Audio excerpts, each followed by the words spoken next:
नमस्कार दोस्तों, मेरे रिपेयरिंग वाले भाइयों। क्या आप लोग जब नया कॉम्बो लगाते हैं मोबाइल पे तो पुराना कॉम्बो क्या फेंक देते हैं? आज मैं एक ऐसी ट्रिक बताता हूं कि आप ये पुराना कॉम्बो फेंकने की सोचेंगे भी नहीं। इसमें से चार चीज़ें ऐसी आती है जो आपके काम की चीज़ है, तो आप पुराना कॉम्बो फेंकने की सोचेंगे भी नहीं। सबसे पहले, जैसे ये डिस्प्ले है, तो इनमें कभी कभी ऐसा होता है कि कॉम्बो में ग्लास डिस्प्ले अंदर टूटी रहती है बट ग्लास सेपरेट रहता है। तो हम लोग क्या करते हैं कि पूरा कॉम्बो निकाल कर फेंक देते हैं और दूसरा लगा देते हैं। वैसे इसकी सेपरेटर की मदद से इसका ग्लास काट कर अलग रख सकते हैं। और कभी आपके पास कोई ऐसा फ़ोन आए जिसका केवल ग्लास टूटा हो, डिस्प्ले सही हो, तो आप उस ग्लास को उस पर उसी मशीन की मदद से लगा सकते हैं और अपना और कस्टमर का दोनों का पैसा बचा सकते हैं। और इसके अलावा दूसरी चीज़, ये कनेक्टर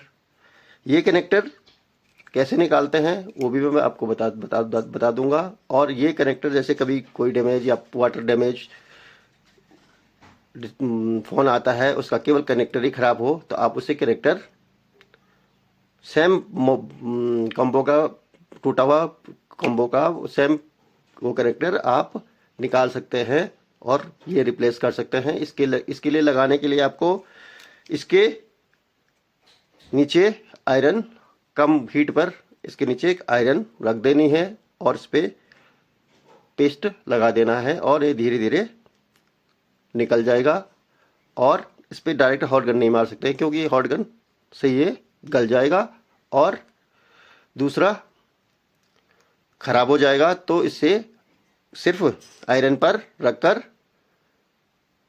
चिमटी की मदद से, जैसे वो गर्म हो जाए अपनी जगह छोड़ दे, तो चिमटी की मदद से निकाल कर रख दे या ऐसे ही लगा दे। जैसे उसको जिस पर लगाना है उसको भी ऐसे और आयरन पर रख दे, आयरन की हीट कम कर दे और आयरन पर रखकर उसके ऊपर ये कनेक्टर लगा सकते हैं।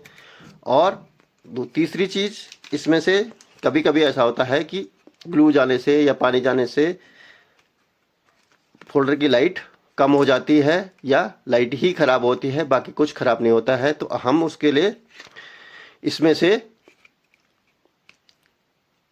केवल लाइट का पत्ता भी लगा सकते हैं। ये यहाँ पे से कनेक्ट होता है और यहाँ सोल्डरिंग की मदद से निकालकर ये अंदर की तरफ पूरी स्ट्राइप होती है, इसको निकालकर उस पर अटैच करके देख सकते हैं और अपना भी और कस्टमर का भी पैसा बचा सकते हैं। तीसरी चीज़, आजकल कुछ कॉम्बो में आता है आईसी।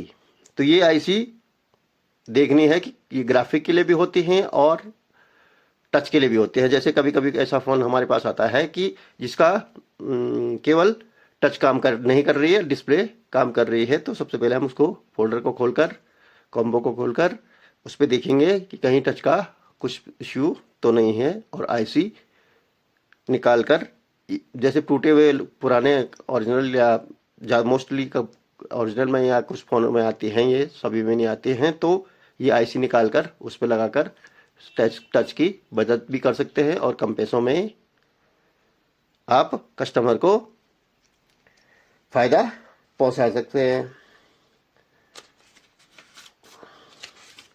ये रही चौथी चीज़, कभी कभी टच काम नहीं करते, उसके लिए आईसी रिप्लेस कर सकते हैं। और इसके अलावा कनेक्टर यूज कर सकते हैं। एलसीडी जो अंदर की तरफ मैंने आपको बताया था अभी, ये केवल लाइट का पूरा सेपरेट पत्ता आता है, इसे निकालकर आप लगा सकते हैं। यहाँ से निकालकर ये पूरी स्ट्राइप आती है लाइट की और ये लगा सकते हैं, ग्लास लगा सकते हैं और आईसी लगा सकते हैं। इसलिए आप लोग पुराने कॉम्बो फेंके नहीं, उनको अपने पास रखें और इन 4 चीज़ों को उसमें से आप यूज कर सकते हैं और अपना भी फ़ायदा कर सकते हैं और कस्टमर का भी फ़ायदा कर सकते हैं। तो दोस्तों, कस्टमर का फ़ायदा करने पे हम कस्टमर हमसे, अगर हम उसे कम पैसों में अलग अलग चीज़ बना के दे देंगे तो वो हमसे जुड़ा रहेगा। धन्यवाद। ऐसे वीडियो देखने के लिए मेरे चैनल को सब्सक्राइब करें, लाइक करें, कमेंट करें। तो मेरे पास आया है, जैसे ये कुछ फ़ोन ऐसे भी आते हैं जिनकी डिस्प्ले अलग नीचे की तरफ और टच ऊपर की तरफ होती है। तो ये केवल डिस्प्ले टूटी हुई है, इसकी टच सेपरेट और ओरिजिनल है। ओरिजिनल फ़ोन की डिस्प्ले है और टच का पत्ता अलग है और डिस्प्ले का पत्ता अलग है। तो इसको सेपरेटर की मदद से हम निकाल कर डिस्प्ले, केवल डिस्प्ले में टच इसकी यूज कर सकते हैं। इसका सिर्फ ये ओरिजिनल है तो सिर्फ ये ग्लास निकाल या टच निकाल कर भी लगा सकते हैं।